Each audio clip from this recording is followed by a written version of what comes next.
শুভ সন্ধ্যা বন্ধুরা। আজকে দেখো নিয়ে আসলাম শীতল শুকনো মাছ যাকে বলে, আর এই শীতলের একটা চাটনি করছি, ভীষণ টেস্টি টেস্টি।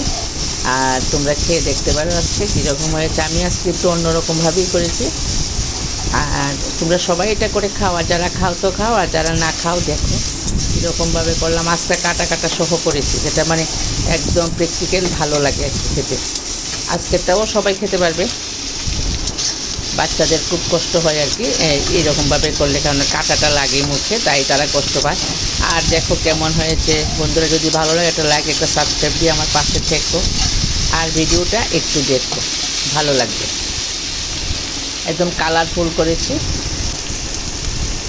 আর এইগুলির মধ্যে একটু শুকনা লঙ্কা, শীতল বলো শুটকি বলো, একটু শুকনা লঙ্কা দিলেই ভালো হয়, দেখতেও সুন্দর হয়, খেতেও ভীষণ ভালো হয়। আর এই রান্নাটা বেশিরভাগ একটু ঝালঝালি করতে হয়, আর সেইভাবে ঝালঝালি করে করেছি। আর এখন দেখো রসুন পেঁয়াজটাকে আগে ভালো করে ভেজে নিয়েছি, তারপরে টমেটো দিয়েছি। এখন টমেটো দেবো, আর এই যে কালারের জন্য এটা লাল লঙ্কা দিয়ে দিলাম। আর কালারফুল হলেই দেখতেও ভালো লাগে। তারপরে গরম গরম ভাতের সঙ্গে হেভি হেভি একটি খাবার। দেখো আগে তো ভালো করে পেঁয়াজটাকে কষিয়ে নিলাম, পেঁয়াজের সঙ্গে শীতলটাও দিয়েছি, দিয়ে কষিয়ে নিলাম। তারপরে দেখো এখন একটু লাল লঙ্কা দিয়ে আর একটু কষাচ্ছি। আর এই কষানোটার মধ্যে আমি একটু টমেটো টুকরা টুকরা করে একটা দিয়ে দেব।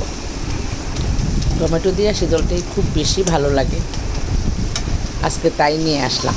এই দেখো টমেটোগুলো দিয়েছি, আর একটু সিদ্ধ হবে টমেটোটা, এবং নেড়ে চেড়ে একটু সুন্দর করে নামাতে হবে।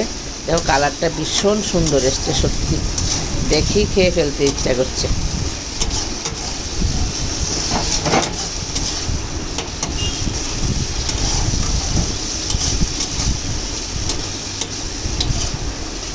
একবার করে এইভাবে করে খেয়ে দেখো, ভালো লাগবে।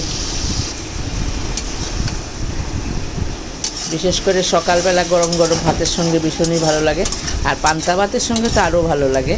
তো পান্তা ভাতের সঙ্গে বাটা শীতল যে বাটা রসুন দিয়ে যেটা আমরা বাটি আর কি, তাও শুকনা লঙ্কা কাঁচা লঙ্কা দিয়ে, ওই রেসিপিটা শর্টে আমি একদিন দেখিয়েছিলাম।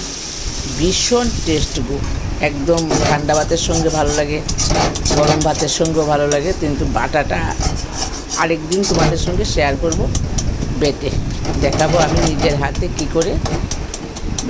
বাই বন্ধুরা।